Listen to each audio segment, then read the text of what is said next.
What's up, guys? Welcome to Daily Dose of Reddit. This is your host, Zach, and today's subreddit is r/NuclearRevenge. Alright, this story's called Unjustly Fire Me? Let me make you go bankrupt real quick. I was told to post this here, so here we go. This happened a few years ago and still makes me giggle with glee to this day. I'm a 30-year-old female who has always been a bit of a tomboy. I like cars, sports, and reptiles. When I was 25, I wanted a career change and finally followed my dream of working in an auto repair shop as a painter, like my father always did. To start my education, I needed to already have a job at an auto repair shop as an intern. So I searched and called a lot of companies to see if they had spots. There were literally several companies that laughed at me because there's no place for a woman on the work floor. Disheartened, I tried one final company who said he'd take a chance with me. I was thrilled. I was promised lots of opportunities to learn and a steady job after graduation. I started a week later, and the first 2 weeks were awesome. I learned a lot and was promised even more opportunities. He promised I would have 2 to 3 hours a week of private time with the resident painter for practice. Soon after, though, it went downhill. The owner had bid on a contract with a large city in our country to restore underground containers. I had to sand them down, put sealants on the edges, and prepare them for painting. Tedious work, but I did it diligently. The promised practice time never happened. After a while, all I did, day in, day out, 8 hours a day, was sand down underground containers. By the end of the day, my hands and wrists were numb from the vibrations. This, by the way, is illegal. You're not allowed to sand with a pneumatic sanding machine for more than 4 hours a day in my country, as it causes severe wrist and hand issues. After several months, the contract with the city ended, and I hoped my promised practice time would come. But no, it didn't. I was given no jobs that had anything to do with my education. I was told to do jobs that a contractor should do, like put rebar in front of the windows, repair the sliding doors, repair walls, and other small things. Basically nothing to do with my desire to become a painter. After 6 months of doing literally nothing that I could count to my education, my boss called me into his office. He told me he was fed up with my attitude. He made a mistake hiring me. I was fired on the spot. I was heartbroken and cried the whole way home. I didn't get it. I put 110% into my job, working hard, always on time, staying late if needed, and never complained. I didn't understand what happened and was pretty down for a while. However, several days later, I found out I was pregnant, which helped me get over my downness. We had been trying for over a year, so we were ecstatic. When the time came that my final paycheck should come in, nothing happened. A week after it normally came in, I called, but was told to not complain as it would be transferred shortly. 2 weeks later, still nothing. Called again and got a very irate boss on the line, cussing at me and calling me things I will not repeat here. I was fed up and contacted my lawyer. Here comes the revenge part.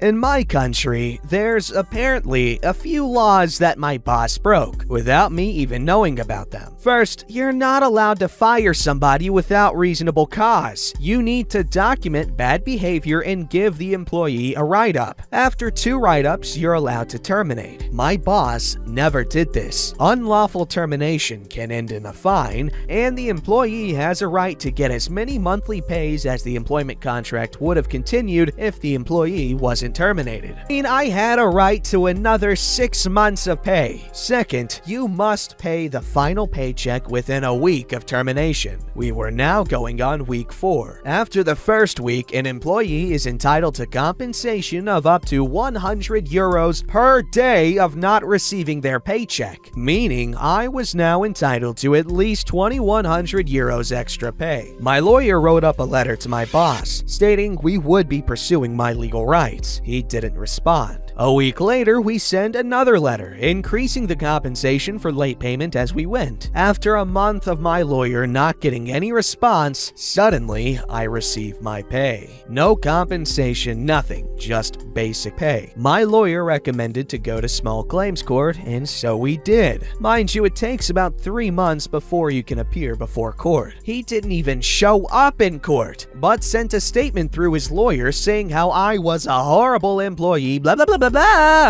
However, he had no proof whatsoever, but I did. I had my performance reports from 1 month into employment and 4 months into employment, and they were stellar. The judge saw right through my boss's bullcrap and awarded me 6 months of pay, so 12,000 euros, 4 months of late pay compensation. This is because he didn't pay the full amount my lawyer requested, as was my legal right, about 12,000 euros. Legal fees, now about 3,000 euros. I was paid the same week. He was then also charged with a fine for violating employment laws. He had to pay 50,000. This resulted in the Employment Bureau, this agency makes sure companies comply with employment laws, etc., investigating the company. They discovered the building I worked at was unsafe. The foundation was unstable, walls were crumbling and tilting. He was told to make repairs or they would close him down within a month. By accident, they discovered he was also cheating on his taxes, so the tax agency got involved. He got charged with embezzlement and tax evasion for both his companies. He had to pay back all taxes he evaded, plus a 100% fine, coming to a staggering 250,000 over several years. He didn't have that kind of money, and after struggling for about 2 months, which resulted in him not paying his other employees, he went belly up. Both businesses shut down, and the building I worked at even got demolished. 7 years later, it's still an empty plot, and if I ever feel put down by somebody, I take a short drive to that place. And it reminds me, people will sometimes get what they deserve. Edit! Wow!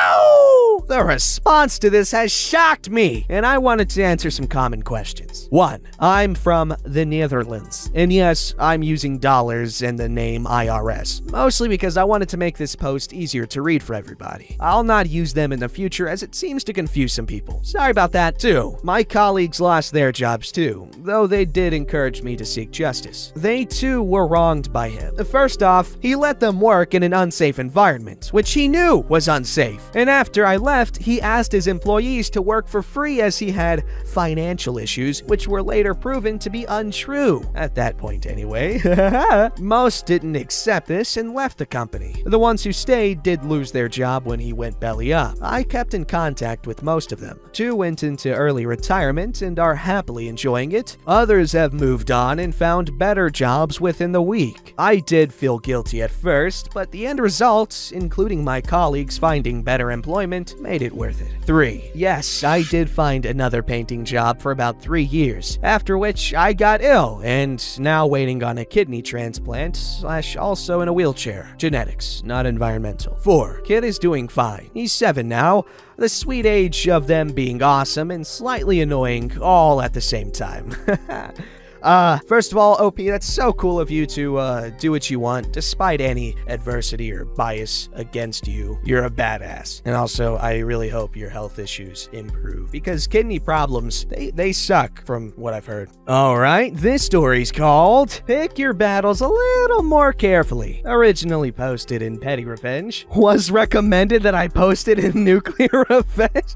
What? OP, how do you screw up that distinction, man? Anyway, here's the obligatory intro paragraph. On mobile, long time lurker, first post, long wind up, revenge at the end. So basically, I moved into a 2-bedroom apartment 2 months ago with Sarah and Jessica. Names changed. Now, Sarah is on the lease. Jessica is Sarah's girlfriend and isn't on the lease. I pay 50%, Sarah pays 25%, and Jessica pays 25% of the rent. Not my ideal situation, but I was desperate for roommates at the time. Fast forward 2 months. They're enormous slobs who never do anything, so I clean up after them all the time. I vacuum the living room, mop the kitchen, do dishes, etc. I buy most of the shared groceries and household items like toilet paper, which the two of them plow through really quickly. Sarah has a cat in the apartment, which is unauthorized, and regularly has an unauthorized dog here too. Their rent is paid late and utilities on the last possible day. Also, the girls smoke copious amounts of weed, and while I don't care, I ask them to be respectful enough to air out the apartment and keep the smoke out of my room. Now, last week, crap goes south. Sarah and Jessica overheard me complaining about having to clean up after them, and after ignoring me for a few days, sent me a long text about how rude they considered that, etc. So I let out everything that was bothering me and tell them that if they don't want to live with me, I'll gladly release them from the lease, repay the deposit, and they can go. This causes them to freak out, and they tell me, "It's 2 against 1. We will force you to move." Oh, hell no! I blocked them on all forms of social media and means of communication. The next day, I went down to the apartment managers and reported the 2 unauthorized pets and the unauthorized occupant. Written notices were given. Sarah and Jessica threw them straight in the trash. I returned from a 4-day stay at my dad's and go straight to report the unauthorized occupant, Jessica, who has already once been asked to leave, and both unauthorized pets, which were supposed to be gone by now. Well, at this point, Sarah and Jessica are getting pissed off. Jessica screams obscenities at me anytime I enter or leave my bedroom. Twice she spent a half-hour period pounding on my door and the walls of my room. She taunts me through the door trying to get me to open up. All of this being quietly recorded on my phone while I still haven't said a word. So yesterday I went back down to the office to finish securing my new apartment and to report more violations. When I came home, the chain lock was locked, so I had no way to get in. This is what I had been waiting for. Jessica taunts me again on video and then slaps my hat off my head, hitting me square in the forehead with the back of her head. Bingo. The revenge. I call the cops, rat Sarah and Jessica out for being druggies, get all their paraphernalia confiscated, and get a police report for battery. Come Monday, I'll be on my way to the prosecutor's office to press charges. The apartment managers will also be getting a copy of this report. Also, tomorrow is the last day to pay rent before it's late. Sarah and Jessica disappeared early this morning. If they don't pay rent, I'm gonna get them on the abandonment clause, finally get them evicted, and have the locks changed. All before I move out tomorrow. It's 2 against 1? Think again. Ooh, they had a sweet deal. 25% rent. Oh my god. A roommate that cleans up after you? They had a sweet deal, and they ruined it. Also, I'm not saying to abuse your roommates like that. That's not nice. Always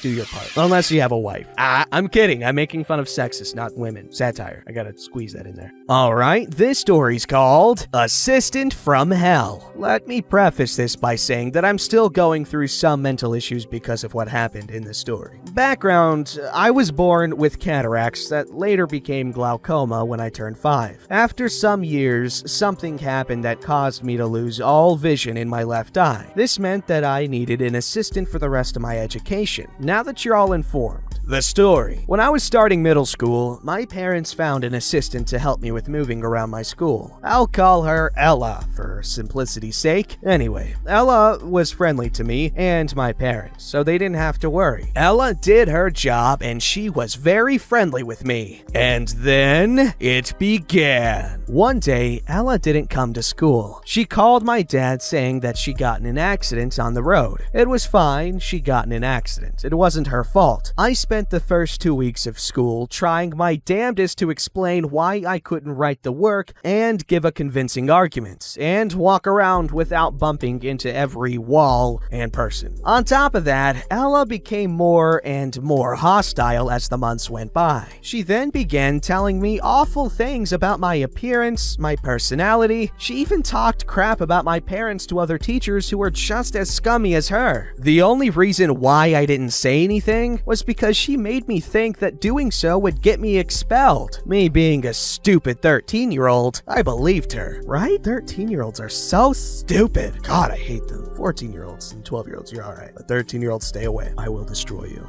Needless to say, I was miserable. The straw that broke the camel's back was the day where she was so angry that she slapped me. I was done. The revenge! I told my dad about everything. The absences, the slander, everything. When I told him, he went absolutely primate dookie, and we went straight to the principal. After telling her everything that happened, we found out that Ella was present to write herself up as present, but she never arrived to help me. We also found out that she had faked most of her reasons for absence. After a long investigation that took 2 years to actually prove, we took Ella to court. I only had to testify every single detail of what she did and what she said. Long story short, we won that case, and Ella went to prison for 3 years. After word got out of what Ella did to me, my family had heard that her friends and family basically disowned her. She also lost the remaining custody of her kids, which went directly to her ex-husband, who works as a vendor that passes by my school. Ella became forgotten garbage. It's been almost a whole year since Ella went to prison, but I sometimes still hear all the terrible things she's said. Thanks to her, I'm scared to make decisions because I can't get her words out of my mind. I'm gonna start school soon. Maybe I'll finally get that demon woman out of my head. Edit. Thank you all for the kind words. Honestly, I thought this was going to get ignored. At the time of writing this, I'm gonna start my 2nd year of high school. I'm just happy that even strangers on the internet are willing to say such nice things. Thank you all for the support. Edit 2.0. Oh my god! Thank you for the first silver! I've noticed some comments confused about my condition. I'll clarify. To be perfectly honest,